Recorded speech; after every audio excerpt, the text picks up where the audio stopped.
Are Sweetwater and Guitar Center's credit cards a scam? Evil? Amazing? A lifesaver? Really depends on who you ask. I have used them for years and I've purchased over $50,000 worth of sound gear. Don't come rob me. And I did it all with 0% interest. And I never ran into a problem. But they can absolutely wreck your life if you use them irresponsibly and don't set up processes. So how do I use them so effectively? Let's get into it. First, I want to say that I'm not being paid for this. This is my actual use caseage. I am not a financial advisor, so use at your own risk. But if I were getting paid for this, you would know it because there'd be a new guitar sitting over here. So gear is expensive, especially when you're getting into sound gear. And if you're like me, you don't have rich parents or piles of money sitting around. I make calculated decisions, or rather, calculated risks, if you will. So here's an example of how I kind of started getting into sound. I bid a gig for our band that was larger than the capacity of sound system we had. When I bid the job, I actually bid a little higher, knowing that I would have to hire somebody for sound. Funny story, I actually tried to hire Matt, but we weren't really friends or working together then, and so he said no. Come on, Matt. So I looked at what I needed to add to my rig to do the gig correctly, and it ended up being about $6,000 worth of gear that I needed to purchase. At 48 months financing, that equaled about $125 a month. Now that's the minimum payment, but with it being summer, I knew we had plenty of band gigs coming up, and I'd be able to cover that just by playing in the band. I knew, and the band knew, that if we were to hire sound out for that gig, it would be between $500 and $1,000 to pull it off. So I met with the band and I presented them with the idea, since I was taking a huge risk by buying all the gear myself, we would treat it as a rental, or we could use band funds to pay for it. They chose rental. I called around to see how much it would cost to rent the few subs I needed and a couple tops that I was needing. You would be surprised at how much it is just to rent speakers. That doesn't even include a sound person. So, sound engineers, here's proof that we are not paid enough. With all the band gigs I had lined up because it was summertime, I even picked up a few sound gigs on top of it, and I was able to pay extra and pay it off really quickly. The reason I did that was because I hate debt. It stresses me out. Life is full of ups and downs and is very unpredictable, so I like to pay it off when I have the money because I know eventually I may not have the money. And that's basically how I started my sound business. I started treating it as a business. And with most small businesses, or even larger businesses, they always are running on a line of credit. And the idea is that you want to pay off anything that you buy within 2 years to make sure that that was actually a good investment. When I buy a piece of gear, if I know that the gigs that I can get are going to cover that minimum payment easily, then I'll know it's a wise decision for me. But of course, obviously you want to go for making more so you can make a bigger payment and take less risk. So in my case, to cover the minimum payment was $125. And I can earn that or more just taking an iPad to a sound gig where I don't supply sound. And like I was saying earlier, if I were to supply sound, you can make between $400 to $1,000 depending on the event. And that's where you can really, really pay it off quickly. So the math all checks out.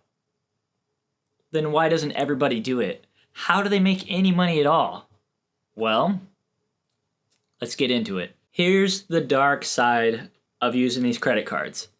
If you miss a payment for any reason, you get hit with an insane APR. On these cards, it's generally 39%. And actually, it's some weird number like 3999999, so we're just going to call it 40%, which is still insane. So what that equals is a little over 3% every month on whatever your remaining balance is. So in the case of my speakers, with $6,000, the interest rate that I'd be getting hit with in 1 month is just about $200. And if my payment was $125, you can see that I would be in the hole $75 every month, and I would just be getting deeper and deeper into debt. Another thing to really look out for, and this has only happened a couple of times and I haven't seen it since, but occasionally when they do the financing, they actually will add a 2% or a 3% fee off the bat, and that's to recoup some of that from the guys like me that keep getting away with using their cards with 0% interest. I haven't seen that for a while, but just keep your eye out for it. So here's my advice to stay safe. Only buy gear that can make you money. If it's not making you enough to cover the gear cost, skip it. Rule number 2, I make sure that my minimum payment is low enough that I can cover it easily. Because again, life is unpredictable, and so if you need to make that minimum payment, you're not stuck trying to figure out how you're going to come up with that money. Rule number 3, and this was a huge one for me at the time, set up auto payment. Now, there is a caveat that says auto payment isn't guaranteed and it can hiccup, but in all my years, I've never had a problem, and I'm sure if you did have a problem, you could reach out to the company and they may take care of you, but you should always do your own due diligence and make sure that it comes out every month. Also, make sure your account that it's coming out of always has more than enough money to cover the auto payment. Rule number 4, always, and in my case, always try to pay more than just a minimum. Because you never know what life's going to throw at you, and as soon as you can, when you're making extra money on those super busy summer weeks, pay off a giant chunk and it'll be over. Another benefit to doing that is a lot of times they will reevaluate your minimum and it'll lower it. So if you do run into a bad month, then you need even less to cover that bill. But let's talk about some fun perks now that I've scared the crap out of you. When you use these cards, you can get some added benefits if you're using them safely. Sometimes you can save an extra percentage off of the purchase and get free financing. Sometimes they will give you bonus bucks back that you can use at the store and financing. Occasionally, it'll be an item that they can't mark down and you have to choose just the free financing. But if you're doing it as a business, that's more important than saving a few dollars, because over the 4-year period, you can earn more with that gear. So when you make that choice, sometimes they will throw in a free accessory, like a mic stand, cables, a cool t-shirt, but that really just depends on the rep and what they're able to do that day. And once in a while, you get the golden deal, which is bonus bucks, a percentage off, and the 48-month financing. Whew!